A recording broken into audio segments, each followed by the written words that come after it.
So we are going to start. Good morning, Washington. Good afternoon, Europe. Welcome to today's event. Welcome to our speakers, including US Delegation Chair Brando BENIFEI is going to join, I think, shortly, and Ambassador NELIUPŠIENŽ. It's Excellency. It's really a great honor to have you with us today. Welcome to our audience online. There are very many of you already. We gather to analyze and discuss the significant outcomes of the recent US elections held 2 weeks ago on the 5th of November.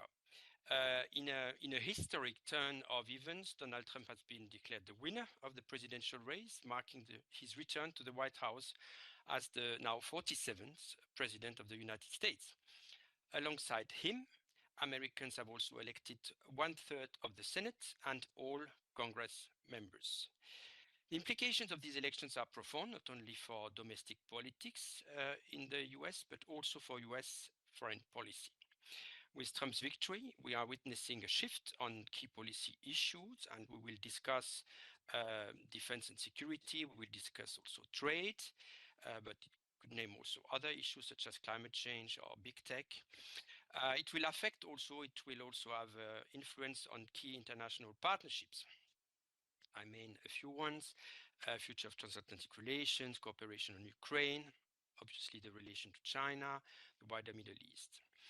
And as we reflect on this electoral outcome, I think we can also discuss the political dynamics. The participation of voters was indeed higher than expected. What does it mean for America's institution and democracy? So today's discussion will focus on what this electoral landscape means for both US domestic policies and its role on the global stage. And we are privileged to host a panel of experts who will provide insights into the anticipated direction of the newly elected president and Congress members. So now, I think Mr. BENIFEI has not joined yet. I suggest that we start with the intervention of the ambassador. Dear Jovita, thank you very much for being with us today. You are in charge of being ambassador in the of the European Union in the United States since the 1st of January 2024.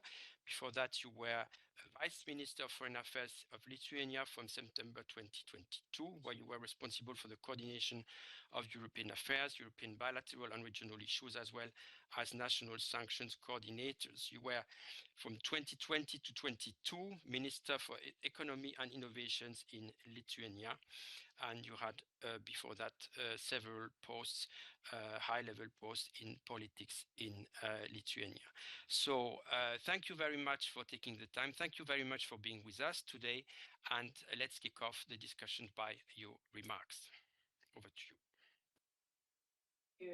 Thank you very much, and good afternoon for everyone in Europe. It's quite early morning here, but I have to admit that the last couple of weeks was not the weeks of really going to sleep and just waking up and doing your routine. It was quite busy.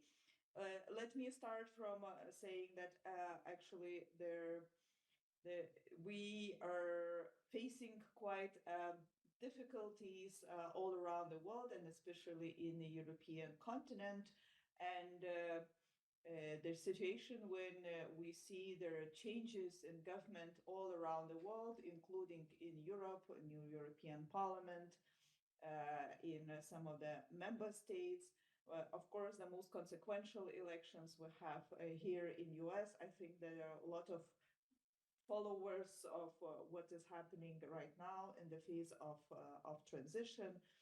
So I'm sure that the panel will look into the vote and what happened during the vote. I think that the vote for the President, Congress, and Senate, what is really worth mentioning, what is different this time, is actually that Republican Party captured what is called here in US trifecta, the power in Washington, with the President Trump winning 312 electoral college votes, but as well winning Senate and Senate majority and Congress majority. It didn't took very long before President-elect Trump actually started to nominate his appointees.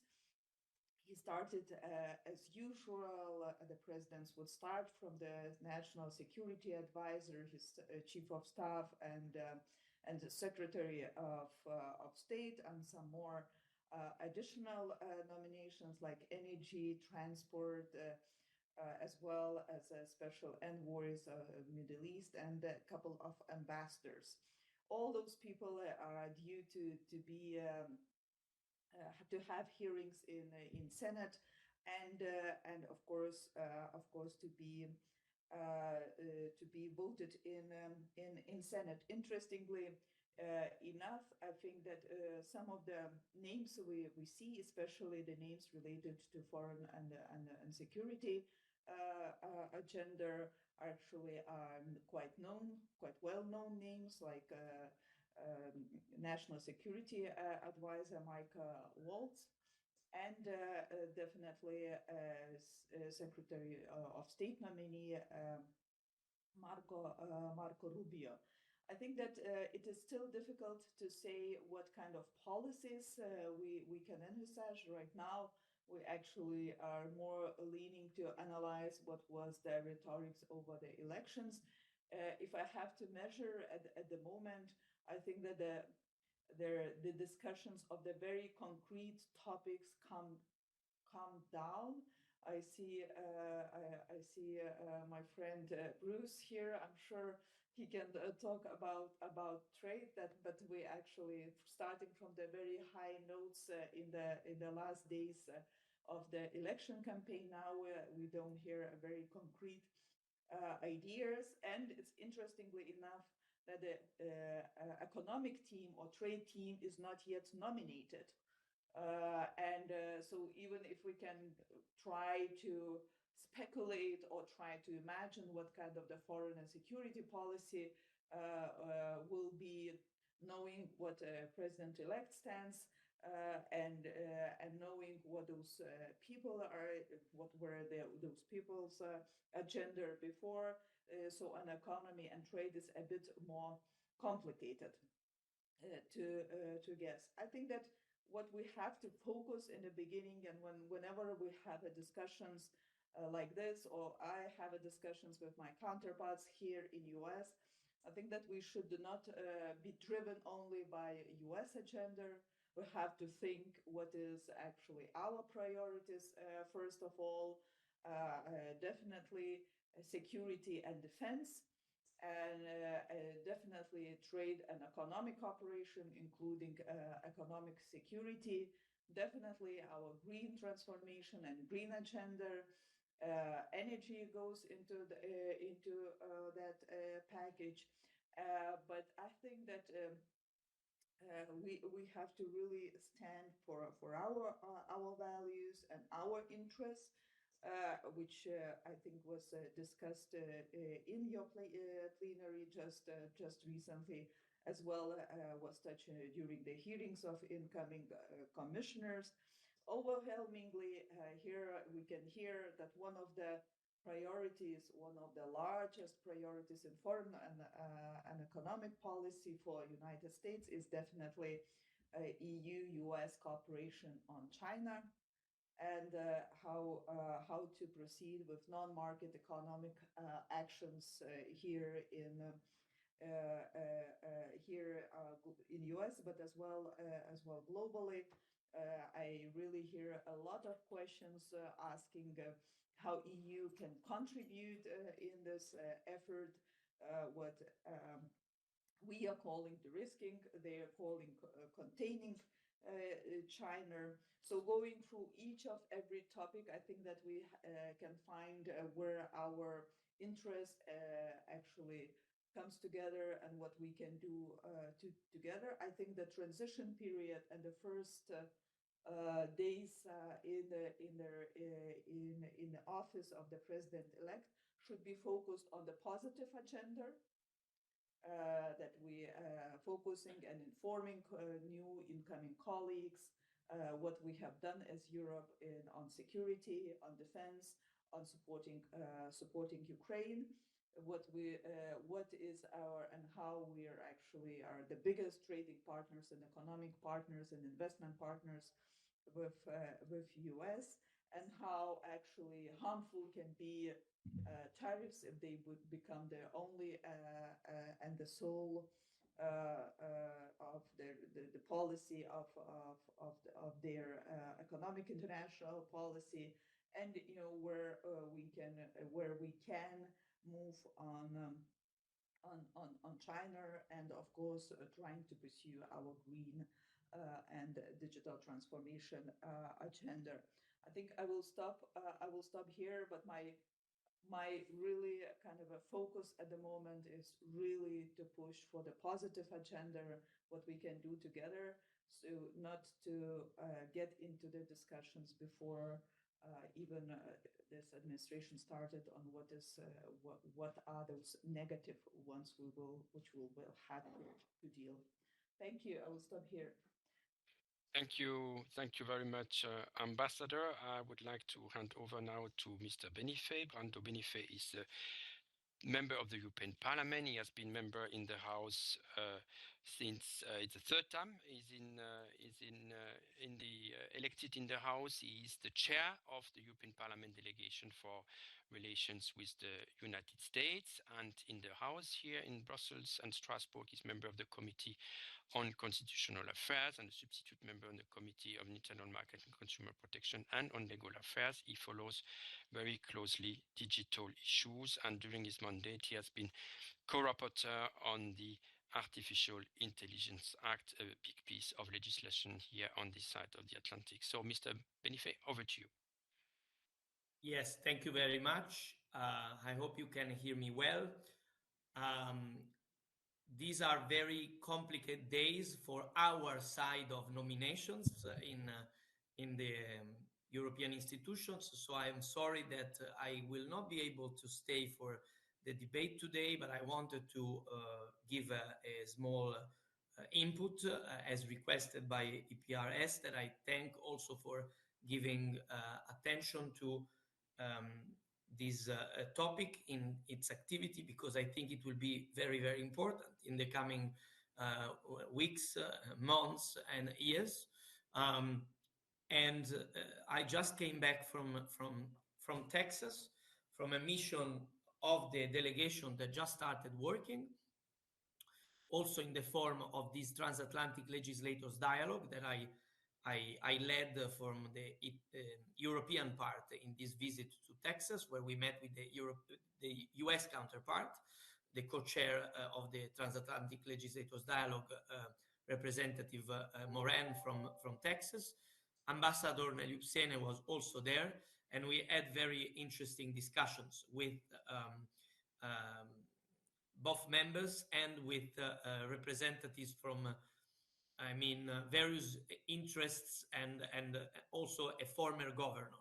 So it was quite a useful discussion to kickstart after the US elections our work from the parliament side, and we will continue with further exchanges and further efforts to try to build some common ground. For example, it was very important to find a very clear and strong commitment by the members of the Congress from both parties on the issue of maintaining an active and functioning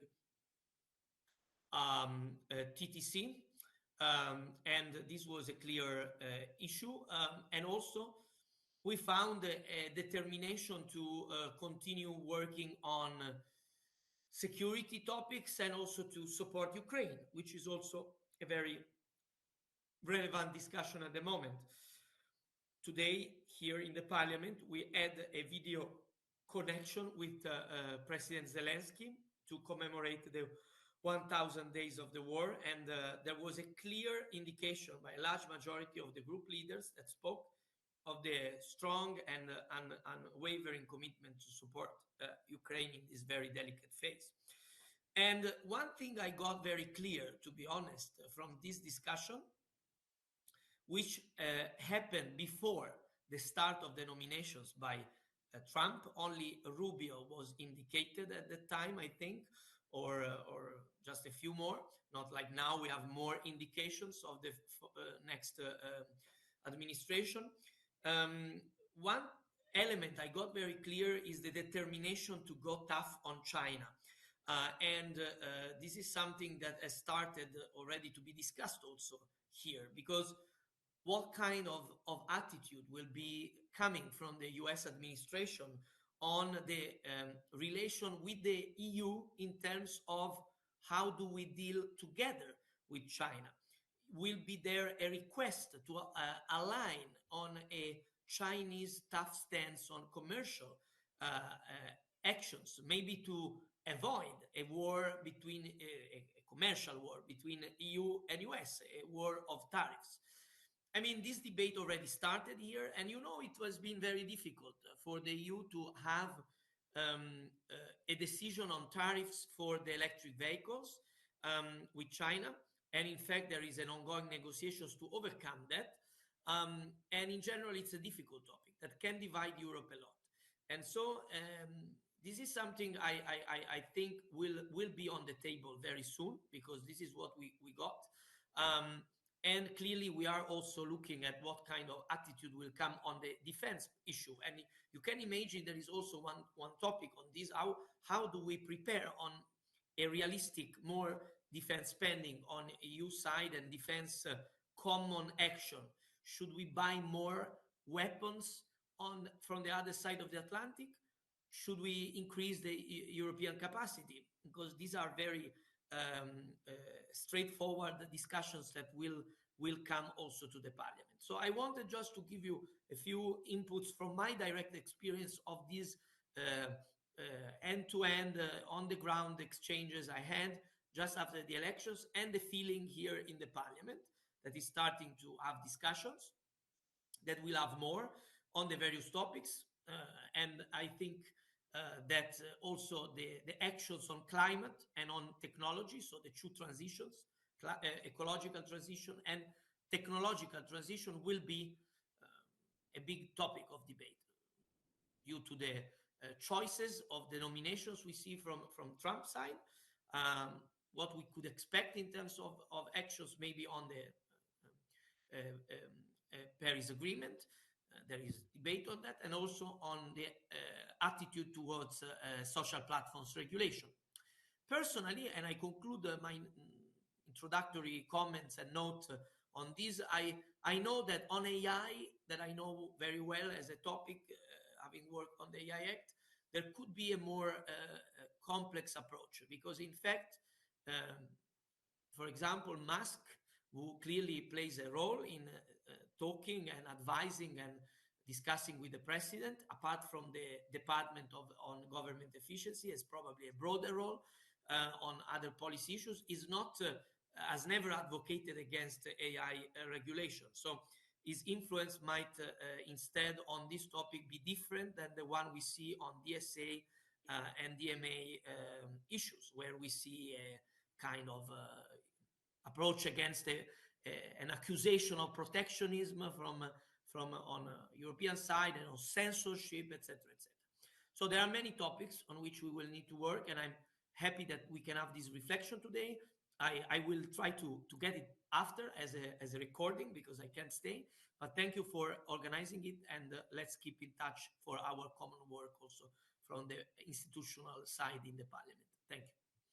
Thank you. Thank you very much, Mr. BENIFEI and Mrs. NELIUPŠIENŽ, for sketching the scene so effectively, and consider how Trump's administration may reshape US foreign policy priorities, particularly regarding trade. It was mentioned many times, Ukraine, China, and global alliances, and what it means for transatlantic cooperation moving forward. So the future is uncertain, but through expert analysis and informed discussions, can certainly better understand the implications of these electoral results. So now our discussion will be moderated by Eva Maria Popcheva. She's the head of the External Policies Unit at EPRS. Thank you everyone for being here today, and I look for an engaging conversation ahead. Over to you, Eva.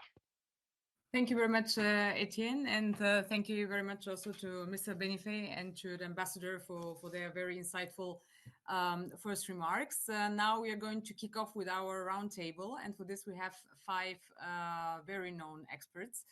And I'm going to present them just very briefly. So first we have Bruce Stokes, who is a visiting senior fellow at the German Marshall Fund and former director of Pew Research Center's Global Economic Attitudes. Then we have with us also Leslie Vinjamuri, who is the director of the US and Americas program and chair of the faculty at the Queen Elizabeth II Academy for Leadership at Chatham House, and professor of international relations at the School of Oriental and African Studies at the University of London. And also she actually started her career at the US Congressional Research Service, which is our counterpart as EPRS. We have with us also Matthew Boyce, who is a senior fellow at the Hudson Institute Center on Europe and Eurasia, adjunct lecturer also at the Johns Hopkins School of Advanced International Studies, the George Washington University, and the American University. And Matthew worked actually at the State Department for over 30 years. So we'll be very interested also in hearing his remarks. And then we have with us also Mark Strand, who is a former president of the Congressional Institute and current adjunct professor of legislative affairs at George Washington University's Graduate School of Political Management. And he authored a very interesting book on surviving Congress. And last but not least, we have also with us Walter Götz, who is head of the EU-US Congress Liaison Office in Washington. And Walter was before that also head of cabinet of Commissioner Valean. So if you agree, we will kick off our roundtable first by a small presentation by Bruce Stokes, who has some slides that are going to show us and set the scene and show us the electoral behavior and how actually the outcome of the elections came by. Bruce, over to you. I think you have the rights also now to share your presentation. It's a pleasure to be with you, and thank you to you and Etienne, and it's a pleasure to be on the panel with everyone else. I will then try to share with you a little bit of the data we have from the election. We're still going over it, trying to analyze it, etc. But here's what we know to date. I guess the one thing to acknowledge is that when we say the U.S. election, what happened, nobody really knows, and that people are still pondering this to try to figure out what happened, because I think it turned out to be a more surprising outcome than many people had thought, even those who thought that possibly Donald Trump would win. There wasn't, I think, an understanding or a sense that he would win, that he would flip 6 of the battleground states, winning the Electoral College vote, as the ambassador said, and winning the popular vote. Now, I would point out about the popular vote that his margin in the popular vote keeps shrinking. In fact, just yesterday it slipped below 50%. He will end up winning the popular vote by about 1.5, maybe a little bit, 1.6 percentage points. Bear in mind that Joe Biden won the popular vote by over 4 points. So one of the interpretations initially of this election, that it was this overwhelming victory for Donald Trump, and it was in the Electoral College, no doubt about that. It doesn't necessarily signal such a groundswell of change in the American voting public as maybe it appeared to be the night of the election or the day after. A couple of ideas about why we think Donald Trump may have won. As you can see, we have been asking Americans if they think the nation is on the right track or the wrong track for 3 or 4 decades.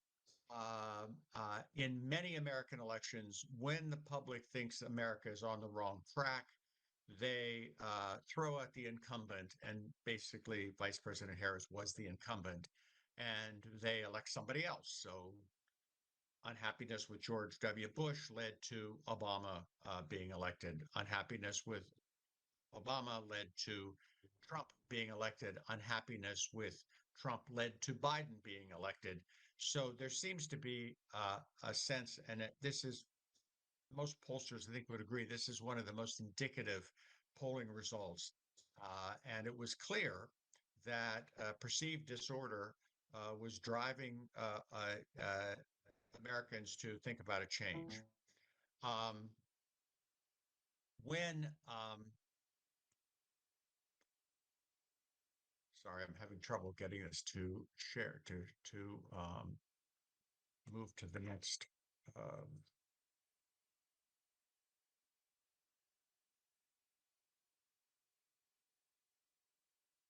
I'm locked here. I don't know what's going on. So let me see if I can get us back to something that's working.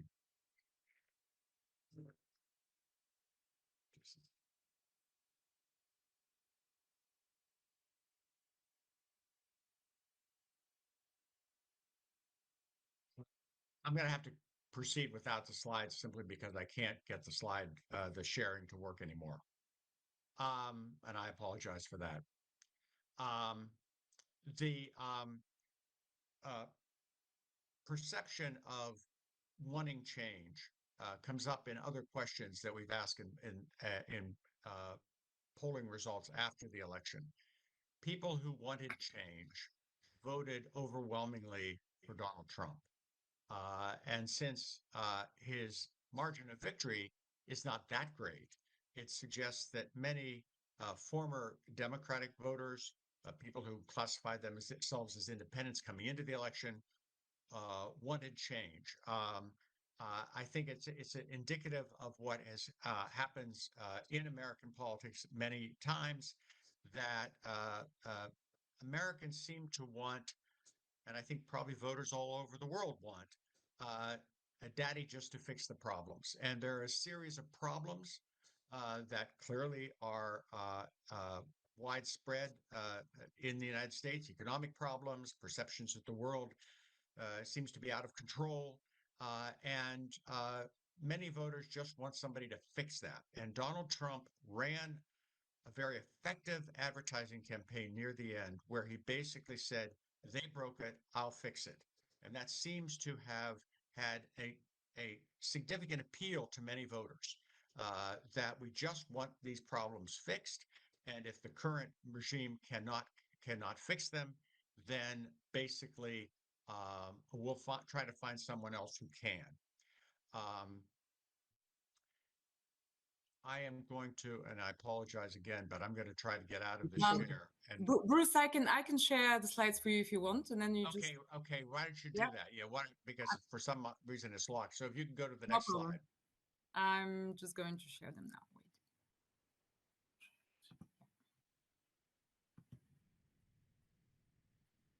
Wait. Well, you are not in the application.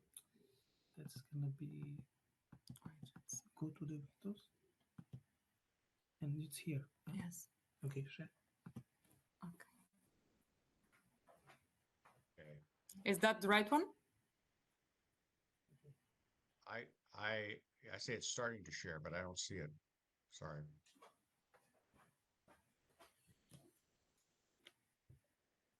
Okay, yeah.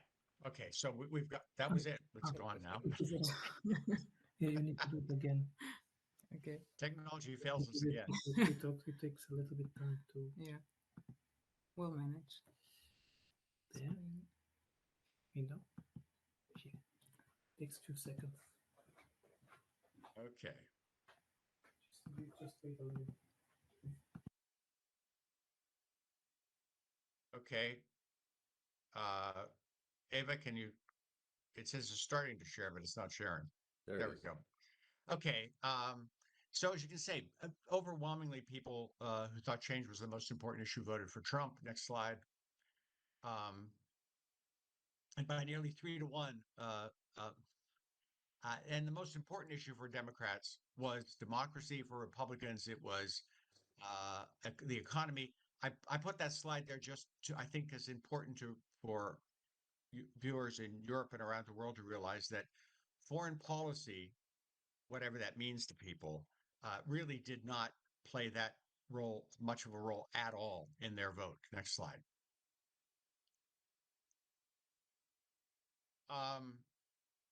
All inflation is local, and where the cost of living was the highest, Trump prospered. In other words, in those counties in America where the cost of living was in the top 5 or 10% of the counties in the country, Trump improved his margin dramatically. Next slide.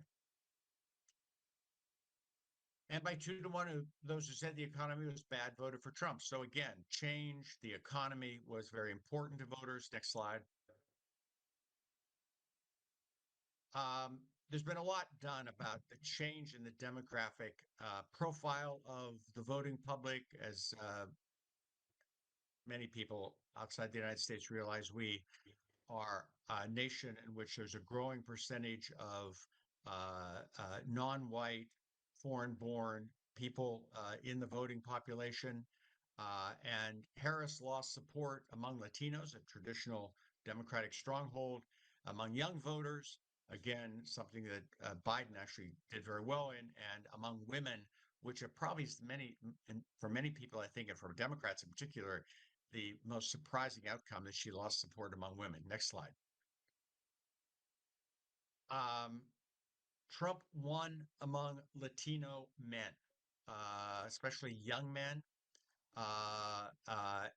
which I must admit, from my perspective, was striking in the sense that Donald Trump was threatening to deport up to 11 million people, many of whom were Latinos. But we do have a tradition in the United States of the most recent immigrants wanting to pull up the ladder behind them. And this may explain some of this, that basically people did not think they were going to be deported, but the people after them would be. Next slide. And Trump gained support among conservatives and white evangelicals. We cannot underestimate the strong, strong support that Donald Trump gets from white evangelicals who were mobilized to vote for him, in part because of the abortion issue. Next slide. Education is a huge dividing line in the American body politic. Those who are white with no college degree by 2-1 voted for Trump. And this was particularly the case among young white men. Next slide. Abortion access initiatives were on the ballot in 10 states. Democrats put a lot of faith in the fact that that would lead to strong support for Harris, who was a strong supporter of abortion access. What is interesting here is that in every state, there was stronger support for the abortion initiative than there was for Harris. It's clear that the Democrats did not benefit as much as they expected from these abortion initiatives being on the ballot, which is not what happened 2 years earlier in the state and local elections in states that had this on the ballot. But this is going to require a great deal of thought by Democratic strategists going forward. Abortion was not the issue they expected it to be for their candidate. Next slide. Class politics has emerged again as a major dividing line in American politics. As you can see, the poorest third of the income spectrum, the Democrats have been losing support for a decade among those people, whereas the richest third, the Democrats have gained support, which again, I think reflects education, that the Democratic Party is increasingly the party of urban people with advanced degrees, and the Republican Party is increasingly a party of people who live in exurbs in rural areas, people without a college degree. Again, a huge dividing line in American politics borne out in this election. Next slide.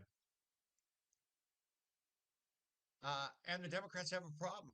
They're less likely to be seen as representing the working class. Again, this reflects the change of the demographics of the party, whereas the Republican Party is increasingly seen as a party that represents the interests of the working class. Next slide. Voter turnout was relatively high. This is a compliment to American democracy that about 63.7% of people we think turned out to vote. It was the second highest turnout since 1960 of all things. It was lower than last time, but very high relative to elections over the last 70 years. So people were interested in voting. Next slide.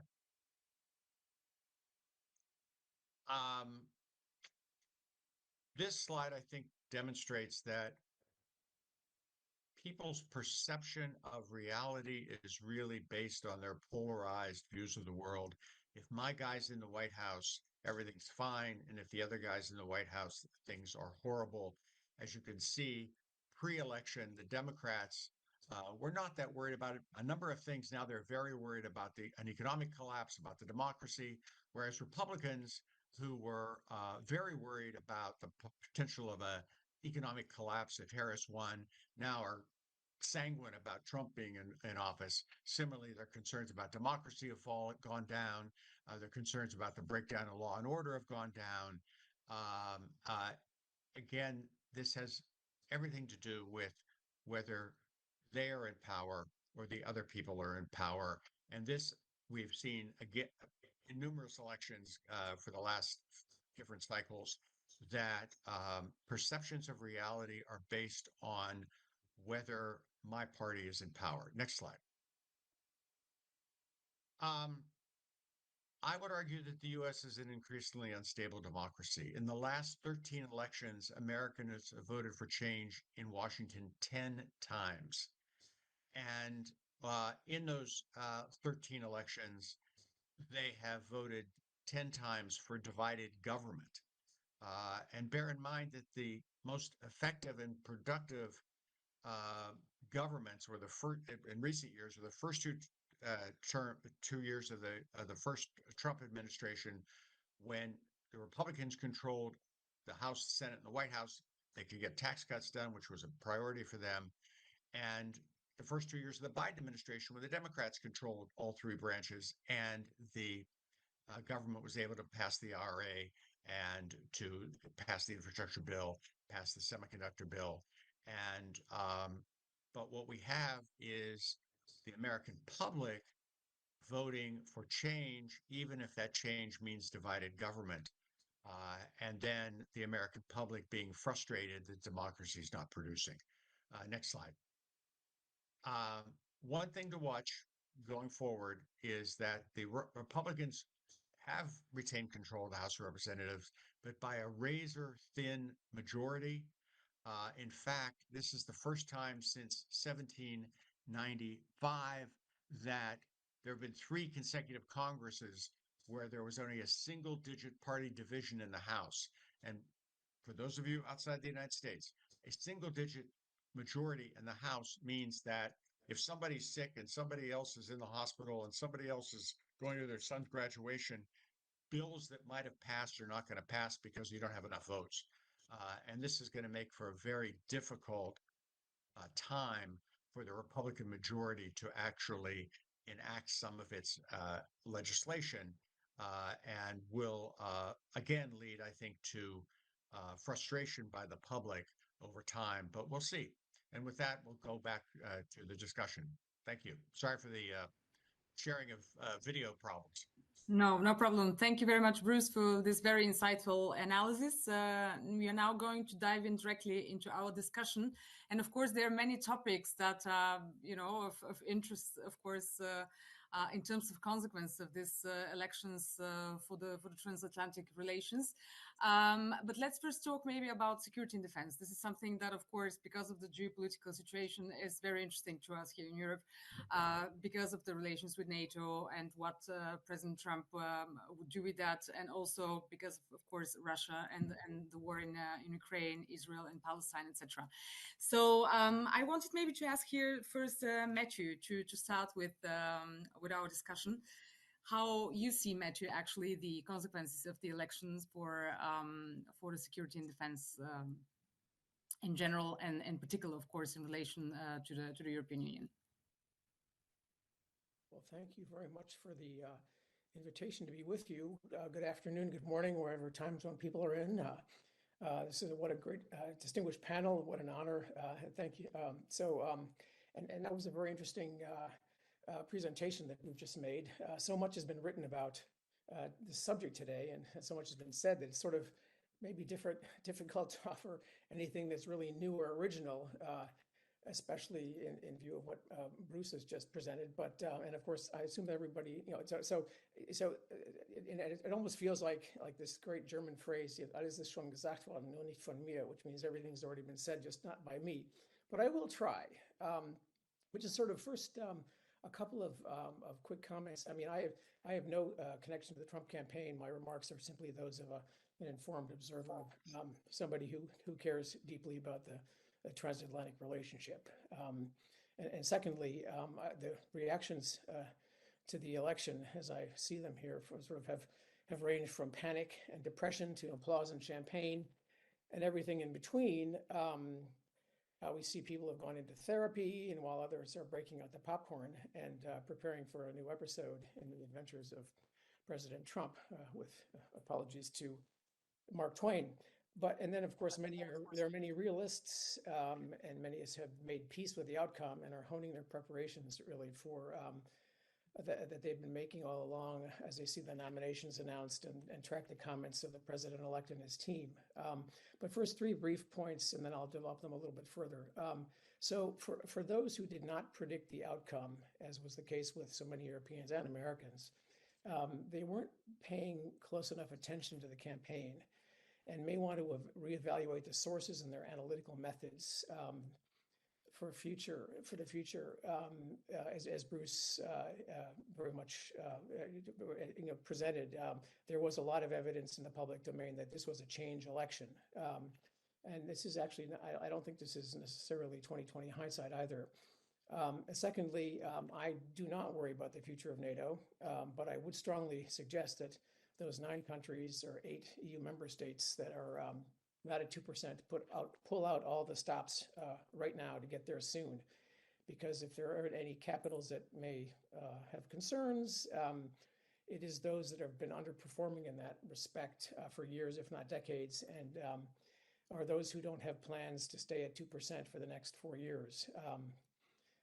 And I think that the EU member states should also start planning for more than that, 2.5 or 3%. And thirdly, on the transatlantic relationship more broadly, while some EU member state politicians and officials may sort of consider it logical to prepare for the worst, if they assume the worst about the next administration, if they take actions or signal that they are girding for battle or loaded for bear, and if they behave as though they want to confront the Trump administration on issues where they know there will be some differences, like, for example, climate and the green agenda, CCP, the Communist Party of China, Iran, and maybe Israel, Hamas, Lebanese, Hezbollah, et cetera, that probably won't go over very well, and concerns could become a self-fulfilling prophecy. If, however, they approach the Trump administration with a positive, constructive, and collaborative frame of mind, and demonstrate that they're focused jointly with the United States on tackling global problems that also negatively affect European interests, then relations with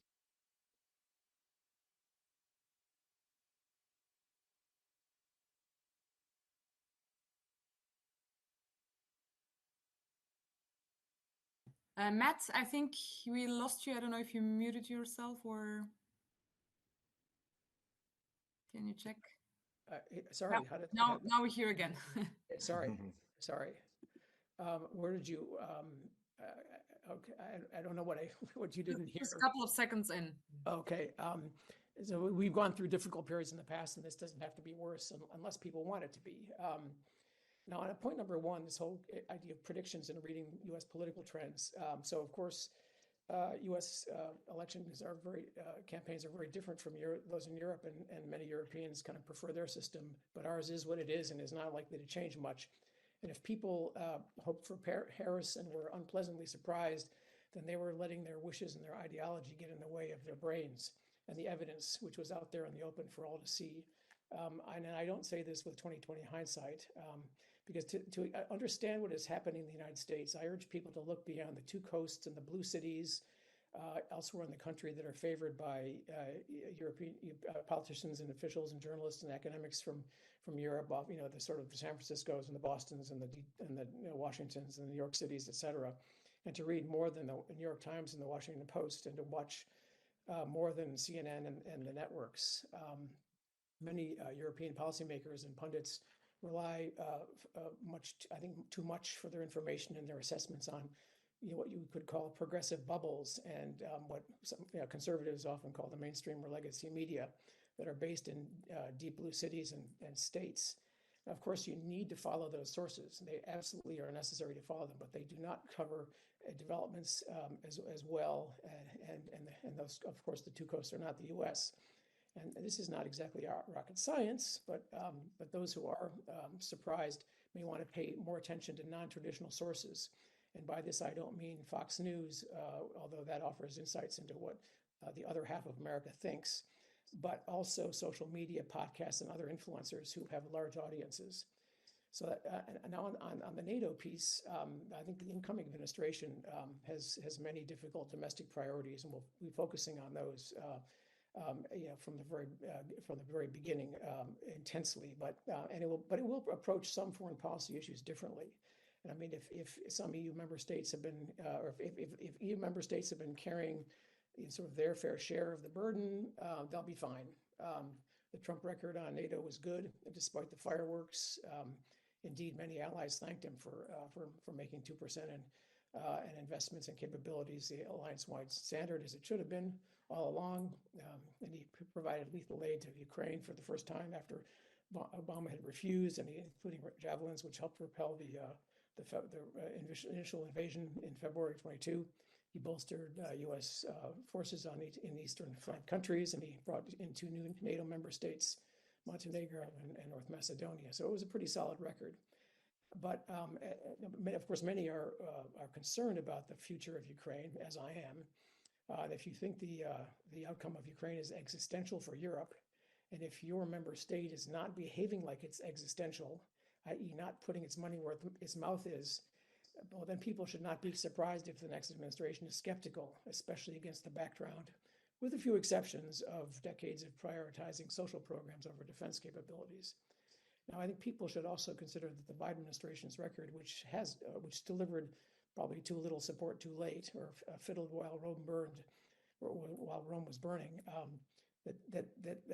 we've sort of seen this, and of course, since February 22, and in fact, I would even argue since 2014, because today is not only the 1,000th day of Russia's war against Ukraine, but also the 6,600th day of the war since 2014. We have to remember that too.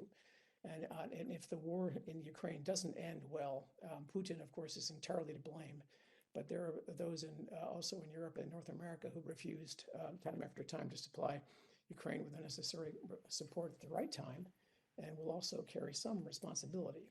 Now, so anyway, and on the third point on the transatlantic relationship, if the going-in position for European member states vis-a-vis the incoming administration is to want to Trump-proof everything, to build European strategic autonomy and build a European army, or to lament publicly that the administration is not a reliable ally, that probably won't be a recipe for success, because Americans are generally proud to have supported European security for the last 75 years, but if they start accusing the Trump administration of not being reliable, that probably won't go over very well. And on trade, of course, President Trump cares about trade deficits, especially when the United States is on the losing side. And some we'll talk about trade in the second round, if you agree, Matt. Thank you. I'll just wrap up now here. I would just submit that Trump doesn't have to be bad for Europe. Many Europeans caricature him and encourage stereotypes, and he can be tough and difficult and demanding, but he can also be generous and magnanimous. And of course, he has to deliver to the American voters who put him into office, and the Republicans want to win in 2028. So his priority will be delivering results. But he's not running for re-election. He has been defeated. He has defeated all the naysayers, all those who've been trying to destroy him literally for over a decade. They've thrown the book at him, and he survived assassination attempts, lawfare, I mean, unrelenting opposition, and he still won. So he can afford to be gracious and to show and after all he win. Now he won. So I mean, will he? Who knows? But if the going position is that he, and here I quote some of the things that some recent Democrat leaders have called him. Biden used the word garbage. Harris used the word fascist. Clinton used the word deplorable, and Obama used the word bitter climber that describes the people that voted for him. Then those relations, if that's the going in position, then the relations with the administration won't be what they could be. And of course, he's also brought in some bitter critics into his inner circle. So there is some possibility. There are some positive outcomes that could be. I mean, we've already seen, of course, the stock market surging. We've seen Iran begin to realize that there's a new sheriff in town. Qatar has told the Hamas leaders they aren't welcome in Doha. And so we can probably see some more of these things, and some people are even Europe are even calling it that this is good because Europe might get its act together. And so that's a good thing. Just one last point. The Weimar Triangle meeting today in Warsaw, the Plus meeting, is a great example of some European member states taking responsibility and doing something about Russia's overturning the European security order. And Trump's people, I think, will notice that and like it. But they will also notice who's there and who isn't. And so who's taking responsibility and who isn't, and who's leading and who isn't. So I think it's just important to try to keep that in mind as we go forward, because the administration will be looking for results, and there are too many challenges facing the transatlantic community to overcome, and that can only be done together. And I think this can work. So yeah, sorry, I'll Thanks, stop. Matt. Yes, we will continue because otherwise we won't have any time for Q&A at the end. Please, everybody, you can also put your questions directly into the chat, and then I will pose them to our panelists. May I ask you maybe, Leslie, now, are we being a little bit too pessimistic about the Trump administration, or how do you see it in terms of security and defense? So I think you asked us just to speak for 2 minutes. So I'm going to keep my remarks really short so that we have a second round and can come open to comments. Yeah, you can take three minutes. It's okay. Just a couple of responses. First of all, I agree that everything we saw demonstrated through the polls that this election was almost impossible to predict. Frankly, impossible to predict. That was sort of the overwhelming consensus. And, as Bruce showed us, talk about in terms of where we are now, something like 76 to 74 million. So, Americans on both sides of the aisle. And we know that they didn't primarily vote on foreign policy, although I think there's always something the polls can't quite tell us, which is a sort of general sense of the background condition. But they certainly tell us, Bruce is as good as it gets in interpreting the polls for us, but there is a natural limitation to the science of polling, I would say. I think it's, perfectly normal, which is to say natural based on historical experience for those members of the European Union and also the other states that are part of Europe and not part of the European Union to feel nervous about the future of U.S. engagement and commitment to Ukraine and to Europe. And I think that it was natural for them to feel nervous during the Biden administration as well. I don't think that there will be continuity between these two administrations, but I do think that the general direction of travel has been one, and I think everybody in Europe knows this very well, which is, very concerning. America's clearly for quite a long time been trying to reorient its priorities, not with the degree of success that it would like to have, whether it's been a Republican or a Democratic administration. But I think we are now going to see a more significant shift. And I think we are, one of the things that's most interesting to me right now is the amount of hedging and maneuvering and preparing for this that we're already seeing. And I see that coming from, multiple places. I see it coming from Russia.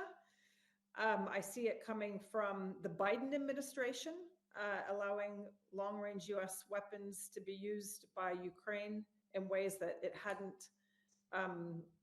hadn't allowed for before.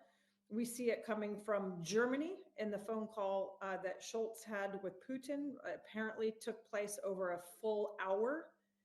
And my understanding is that a big part of this motivation is to, not only in preparation for what might be coming down the pike from a Republican administration, but more generally carrying the memory of Afghanistan and wanting to not be cut out of whatever decision the United States might make when it comes to support for Ukraine or a grand bargain with Putin, possibly with other external powers as part of that, over questions of Ukraine and the future of Europe's security more generally. So we already see Europe maneuvering individually, probably not collectively, and I think that's a very significant concern. A couple of other things. One is there is this, first of all, we're not waiting till January 20th, right? We're already in a period where we know what's coming in terms of a transition, and where the dynamics, by the time we get to January 20th, there will be some significant changes on the ground. Two, we know the pressure for Europe to spend more on its defense spending has been going on for quite some time. We're now hearing, and I don't know what the policy will be, but we're hearing some people say that it could be calls for 3 to 3.5%. And clearly that target won't be deliverable by a number of European states. And the question then is, then what? So it's quite natural and normal and sound for Europe to expect things to be worse, actually, even if they aren't. I always grew up hearing the wise, pragmatic middle Americans say, prepare for the worst and hope for the best. Not hope for the best and prepare for the best, but prepare for the worst. And so I actually think it's quite intelligent and pragmatic for European states, given where they're located, given what's been said, given past experience, to prepare for the worst. And if I was in charge of one of these governments, that's definitely what I would be doing. That raises a lot of questions about what that looks like. Final point is, I think we're going to see a lot more linkage politics. We've seen that already. It was the thing that we had at some level promised not to do during the Cold War, link economics and open markets and rules-based order on the economic side to questions of security commitments. The economic security agenda has blurred that line. The question of tariffs and tariffs being used in a way that links security commitments and security spending to economic issues, I think we'll see more of that. And I think Europe is aware of that. And there's a question of what one does to prepare for that. But I think linkage across these two domains that used to be sacredly distinct is certainly likely to be the direction of travel going forward. Thank you very much, Leslie. Mark, can I give you now the floor? Sure, thank you. And I appreciate this very much, because I'm here with a lot of good experts. To just supplement something Bruce said, I mean, Trump won a multiracial working class majority, which, I mean, this sounds like something you'd expect from Franklin Roosevelt.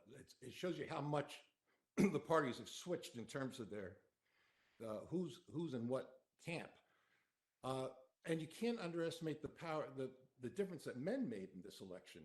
Normally, Americans make a big deal about the gender gap with women, but the gender gap with men was even larger. And Trump won, not only white men, of course, but he also won Hispanic men. He won young voters, Gen Z young voters voted for Trump over Harris. And he won the Hispanic vote, and he doubled his support amongst African Americans in terms of, so this was a very broad-based win that he had. Now, it was a comfortable win. I agree, it's not a landslide, but it was a comfortable win. And mostly because he dramatically shifted votes towards him in states that he lost. Like in New York, he gained 11% over what he did against Joe Biden. He gained like 8 or 9% in California, which may be indications that there's more changes coming down the road. So it was an interesting victory. Now, the one thing we heard a lot towards the end was Trump is a fascist. And in fact, I watched a little bit about the European Parliament floor debate the other day, and I think I sprained an eyeball from rolling my eyes so much when I heard him called a fascist. the key thing I think to keep in mind is that when people call him a fascist, his voters think they're talking about them. And so when the language that's used towards Trump in his first term in Europe was unfortunate many times. But keep in mind that when people call Trump certain things, his supporters think you're referring to them. And that's half of America. So I would be real careful in the language that I think you use if we want to have a good relationship. I think regarding defense, looking at picks like Mike Waltz and Marco Rubio, you see that Trump is not an isolationist. J.D. Vance probably is an isolationist. He's not a libertarian. He's not going to cut defense. He's probably more of a realist, wanting to just deal with countries as they are, rather than try to change them like George W. Bush did. And so he favors a strong military, and we saw that last time.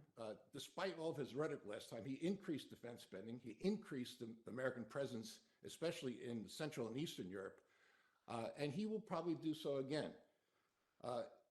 Europe will need to get to 2% because 3% is coming.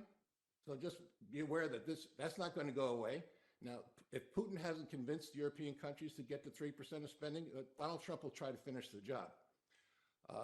And I would just say this on Ukraine, because obviously I think that's on everyone's mind, is that Donald Trump doesn't want Ukraine to become his Afghanistan, where there's a massive defeat of the Ukrainians that's laid at the feet of the Americans for pulling out too early.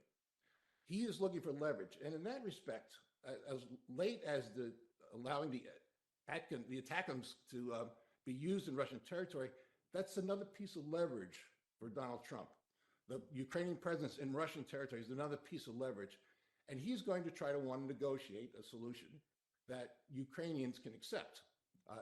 It probably does not involve an immediate entry into NATO, but it may require some bilateral security agreements to help Ukraine stay independent in the days ahead if they have to settle on agreement. But I think he does want the war to end because he thinks it's bad for the world. But at the same time, he knows the United States is also going to be able to do very well, like replacing Russian natural gas. Joe Biden tried to slow that down, but I think you're going to see a massive outpouring of American liquefied natural gas. It's going to be available to Europe. Germany has all these ports that are waiting for this gas, and the Americans are going to be more than happy to supply it. So I think the opportunities for Europe, and we'll talk more about trade, because obviously I think that's also a major issue when you get to that, but Trump would be a good partner, I think, defense-wise, if he believes that Europe is carrying its fair share. The idea historically of Europe not being able to stand up to an attack like this probably has him scratching his head a little bit, but the bottom line is that he will more than meet halfway as long as Europe shows that they're doing their job too. And Europe really needs to step up their game from that. I think Putin has helped encourage that process because of his aggression. But I think at the same time, there needs to be a peace fairly soon just for the sake of Ukraine. I mean, I'm not sure how much more they can take. But we want a fair peace, and that's, I think, what Trump's going to try to go for. Remember, he's always about the deal. That's what he does. He wants to make a deal, and he wants a good deal. He doesn't want to be accused of having made a bad deal. So I would not worry so much in Ukraine. I'd watch closely, but I don't think he's going to sell out Ukraine like some isolationists in the United States would. Yeah, a lot of them were his supporters, but he's not an isolationist himself. So I'll leave it there. Thank you. Thank you very much, Mark. Very interesting. And Walter, can I ask you, how is our liaison office with the US Congress preparing now for the new administration? Well, good question, Eva. Let me first add to what Mark has just said, and also earlier already Brando BENIFEI. What I have observed also in the last couple of weeks, and we had a very good exchange with a number of Republican congressmen in the TLD in Texas last week, that the Trump administration and the Republicans in the House and in the Senate are supporting Ukraine as in the issue on Ukraine, and are supporting NATO. I wouldn't expect a Trump administration to withdraw from NATO or kick the whole thing down the road. I mean, Marco Di Rubio, who is nominated for Secretary of State, is known to be a supporter on NATO, and his focus is more on China, I would say, and Iran and Middle East and these kind of foreign policy issues.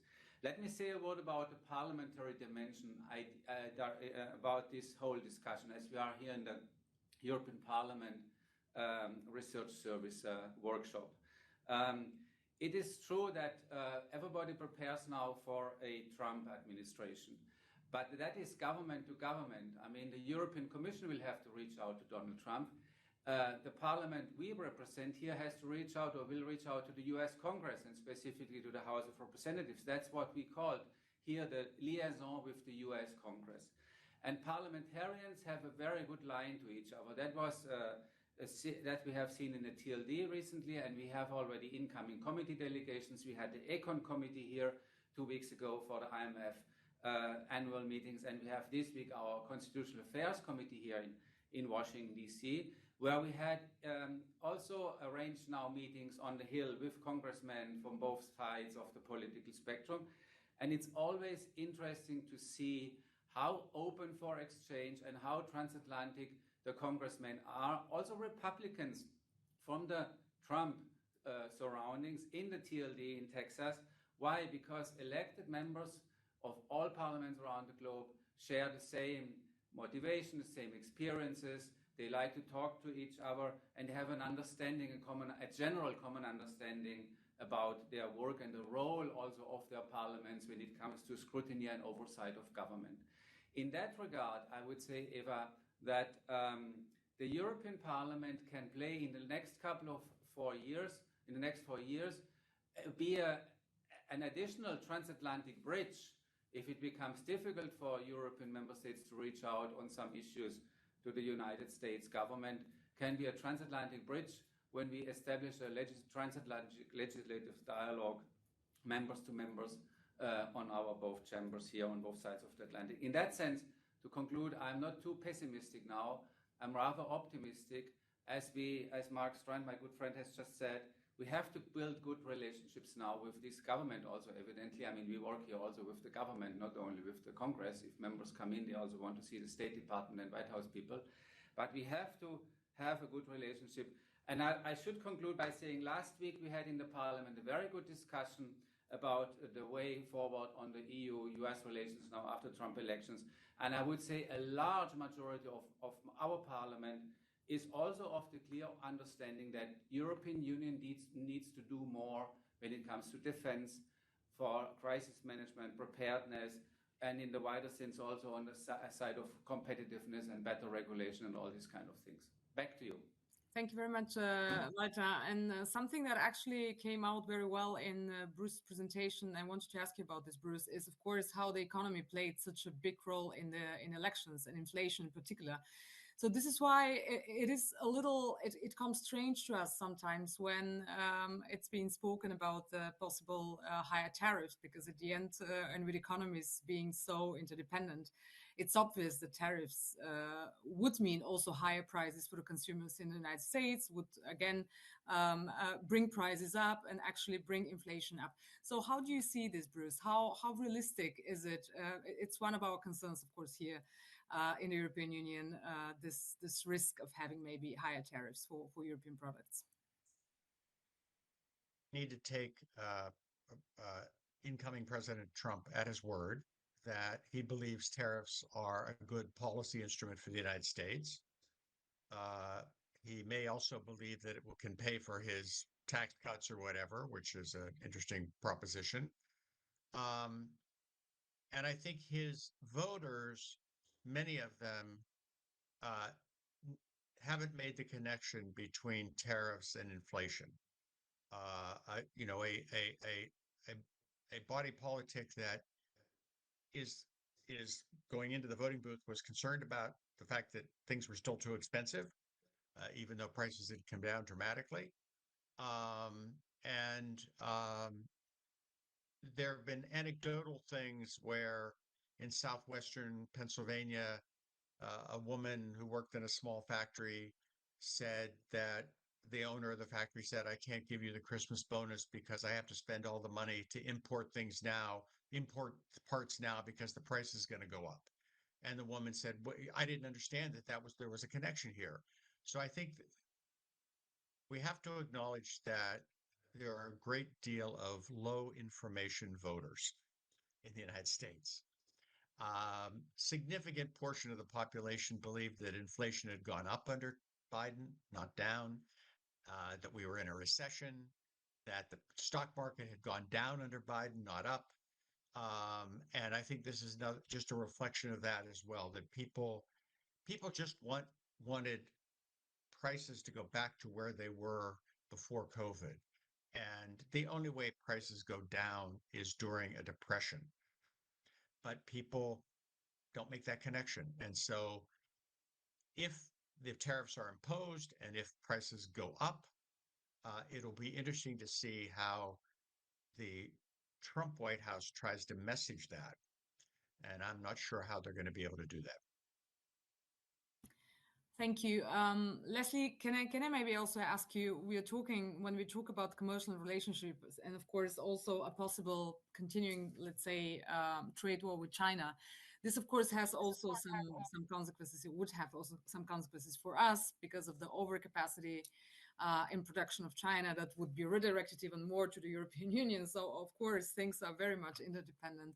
How do you see this this whole problematic, and do you think it's realistic that at the end we all end up in a kind of a global trade war? I do think that there's going to be the threat and sort of overlay of this impending doom, which, regardless of whether it's delivered, is going to affect people's calculations. So, sort of back to my first point, the environment, the context has already changed because people begin to factor things in. They begin to hedge, to work around, to prepare. And so the dynamic is sort of set almost regardless of what actually comes to be delivered. And that was a basic point of, a rules-based order, which was that you knew what to expect and you could plan based on that with a degree of certainty and trust. And I think it's the trust that is going to be at stake. In terms of the tariffs themselves, I do think that we will see tariffs applied.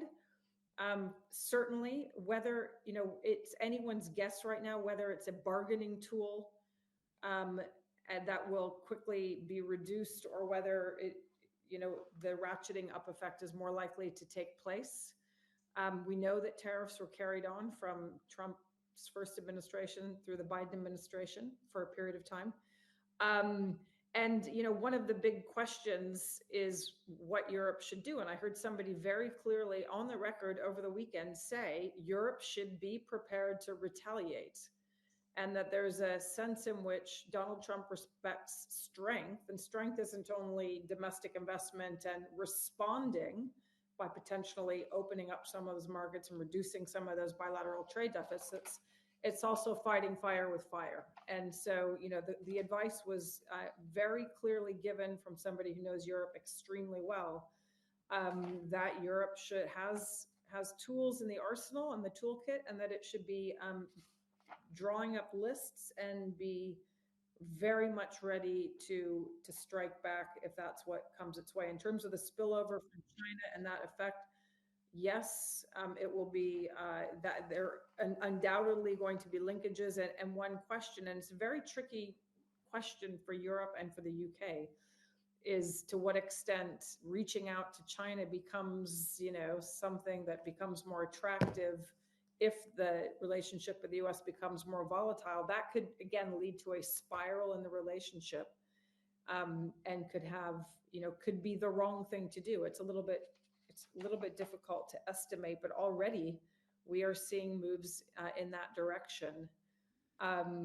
So again, very uncertain environment. To Bruce's point, I think it's not only the tariffs that can be inflationary and be difficult to explain, but it's when you combine the tariffs with deportations, if those take place, and removing critical parts of America's working force, which a lot of Americans don't want to fill that gap because the nature of the jobs are not especially appealing in a context where unemployment is relatively low. So, a lot of things on the economic front, and very difficult to know right now what's threat, what's bluster, what will be delivered. But just that very fact is, undermines a certain degree of stability, which which we rely on, especially amongst like-minded partners. Matt, can I maybe ask you? I think one of the discussions we are having in that sense here in the European Union is, can we stay united in our negotiations then with the Trump administration on these economic issues, on any tariffs, or is it better than to negotiate bilaterally? How do you see this? Yeah, on the trade issue, I mean, it is an EU competency, right? So the individual member states will have input into that, but it's obviously it will be defined more by Brussels. I mean, if you look at the Trump one, you see a lot of bilateral relationships that the Trump administration in its first iteration was cultivating. And so, I mean, and that was definitely, I mean, their preference for, not for having, broad bilateral trade agreements, for example, but rather more bilateral ones was clearly a tendency there. And so, I mean, if past this prologue, then we could probably see some more of that. And of course, some EU member states are predisposed to be favorably kind of inclined to building a relationship with the Trump administration. And others may be, you can guess which ones they are, maybe less so. I could see that. I could see that tendency kind of returning. Now, whether it'll be successful or not is a different question because there are so many other factors at play here. But I could over.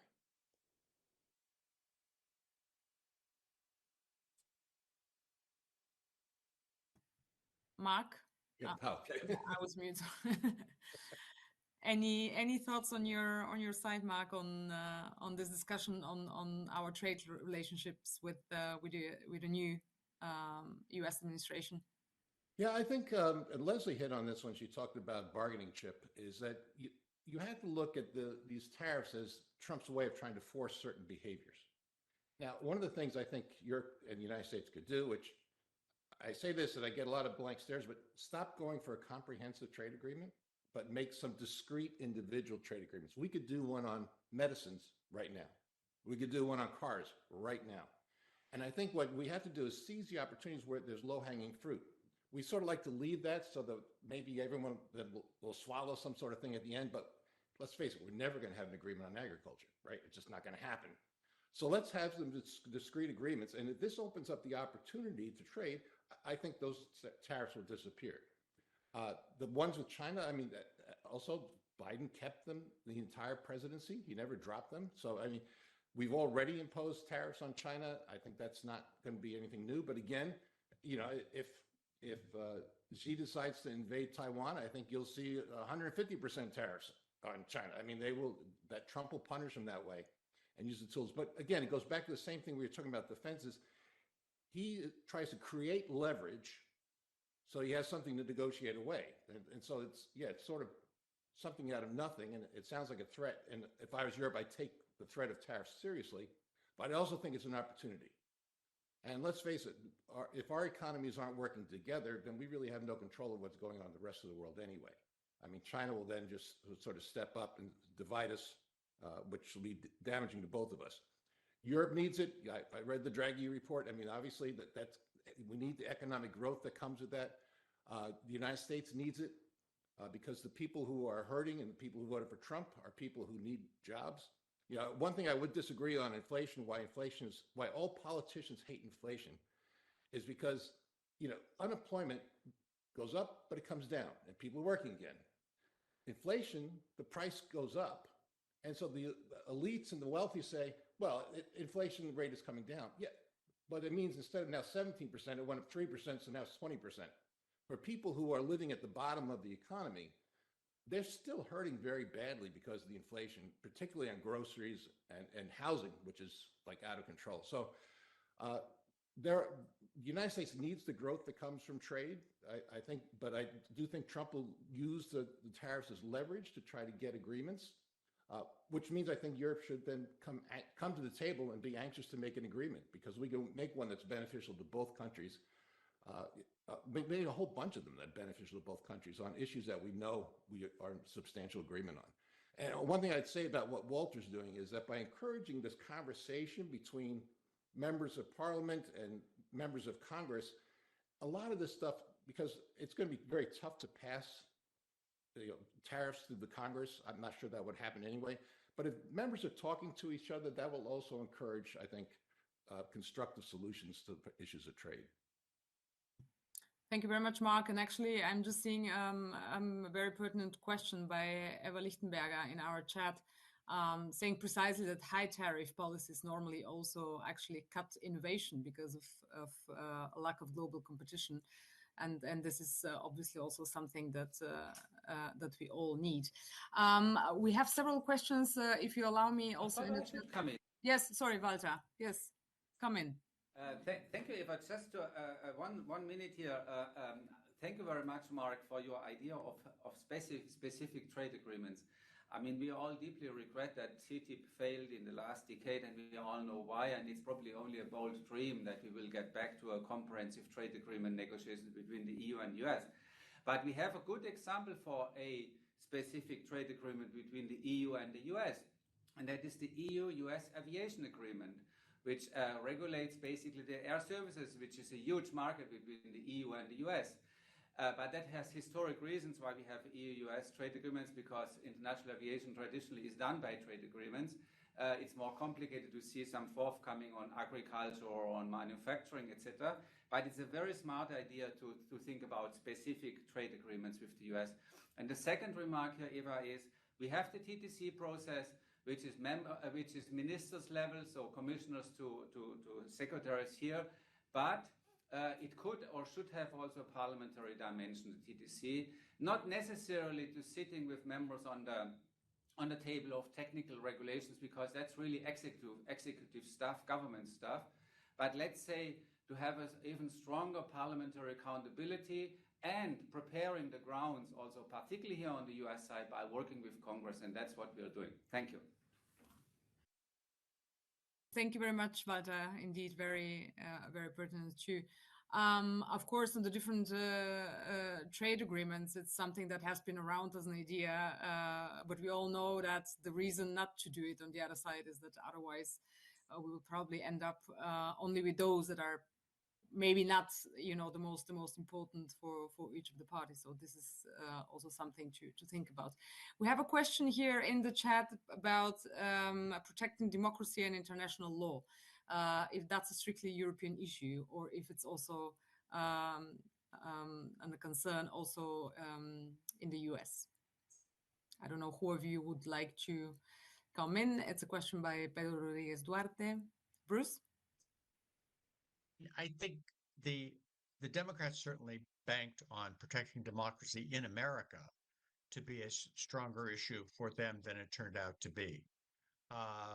The issue of protecting democracy abroad was not an issue really in this campaign. It hasn't really been an issue in any campaign that I can remember. And I think the message that will be sent to the world depends on how the Trump administration operates. If it's seen to operate in an authoritarian manner, that will undermine what is already flagging support for democracy in many countries around the world, including in Europe. And I think one of the broader questions that is an imponderable one, but we need to be asking ourselves is there a trend in many countries towards more authoritarian leadership, and why that might be the case? My personal view is in America and in parts of Europe and maybe in other parts of the world, it's because democracy is not seen to be delivering to average people. And to go back to my point, I think people just want problems to be solved that affect their lives. And if democracy can't do it over time, maybe we get the guy in the white horse to come and do it. And I think that's very disturbing. And it really will depend on the message that America sends to the world to depend on how the Trump administration operates. And there are signs that President-elect Trump fully intends to act in a less democratic, more authoritarian manner. His threats to appoint his cabinet officials without Senate confirmation, his threats to investigate the backgrounds of potential cabinet officers using private investigators, not the FBI. I mean, there's the threat to deport 11 million people, which is 100 times more than the Japanese that we interned in World War II. I think it depends how that plays out, but it's a message from America about democracy that we need to watch very close, and will be watched by the rest of the world. Someone else wants to go? Yeah, Leslie. Yeah, I think a couple of things I would add to that. I agree with what's been said. You know, when people are watching the US from the outside, and quite frankly, even from the inside, sometimes there's sort of, you know, there are different buckets of things that are happening, which are different from perhaps what we've been accustomed to over the last 2 or 3 decades, which is the chaos and the words and the language and the willingness to sort of circumvent norms, agreed expectations about what's appropriate behavior in a given community of actors, i.e. Americans and Europeans and other liberal democratic states. That is different from, you know, subverting of the rule of law and being authoritarian, but it's very distressing to people. And very damaging, I think, to America's reputation abroad, because we're so visible and we're so transparent and we're so watched. And we haven't talked about disinformation, but I think the disinformation component to this that is now, you know, sometimes coming from extremely powerful actors, some of them very closely associated with the Trump administration and possibly going to be in the Trump administration, is going to be very alarming to a lot of people. And what we learned in the first Trump administration is that, you know, there are a lot of things that we thought were about the law, and actually they're about norms, not the laws, but the norms are critical to upholding and maintaining a certain quality of democracy. So that, you know, there are distinctions in here that are really important to be aware of, but they do affect perceptions, and that has an impact on America's ability to create that stable and predictable and attractive environment that's been so essential to its global influence over many decades. So I think that is what some people are concerned about. And then there's the other bucket of issues, some of which Bruce mentioned. I think people are concerned about claims that Trump would use the Insurrection Act to use troops against potentially protesters on American streets, and, you know, a long list of things, and whether these things actually materialize or not, or whether there's just sort of an uncertainty is, you know, to be seen. But clearly there are some, you know, very deep concerns on the domestic front. Thank you. Thank you very much, Leslie. We have maybe time for one more question, maybe some very fast thoughts on this by Leslie Hackfield here in the chat. Since Trump won't sign up to any ethics agreement to permit a more orderly transition, his team will need to hit the ground running from 20th of January.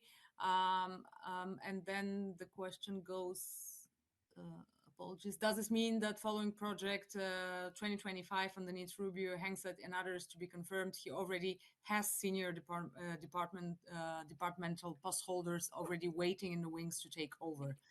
I don't know if anybody of you has this kind of information. Mark, what is your take? I think this 2025 thing, it just shows you the power. Talking about power disinformation, that was a Democrat charging. But Trump has tried to disassociate himself so thoroughly from this group that it's kind of a funny thing that this keeps getting mentioned.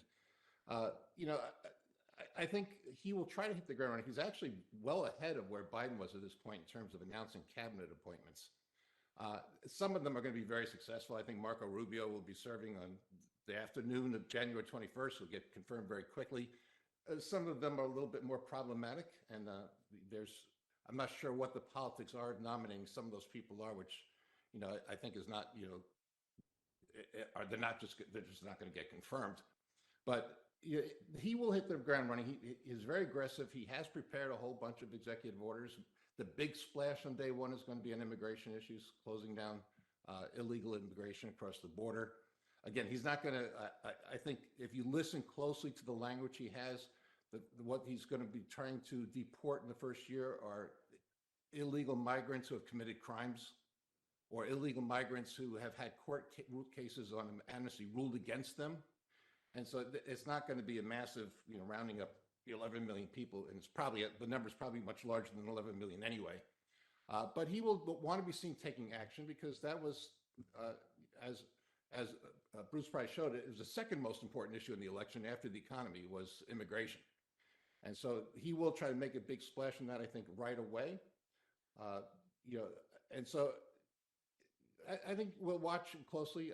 I think there's clearly a mistrust between Trump and the administration. Last time when he ran, he went through the official transition process with GSA, and his conversations got leaked. And so he doesn't trust them. Given the lawfare, he not particularly trusting of the FBI right now either. Once he gets a chance to put his own people in place, that might change too. But he's being a little unorthodox in this, but again, these are unorthodox times, and I think as long as he gets the people in place quickly so they can govern, we'll do well. Leslie? Yeah, I think the dice are out on the relationship between Trump and Project 2025. He distanced himself late in the campaign when it got a huge amount of negative press. We know that he is endorsing people or nominating them for positions.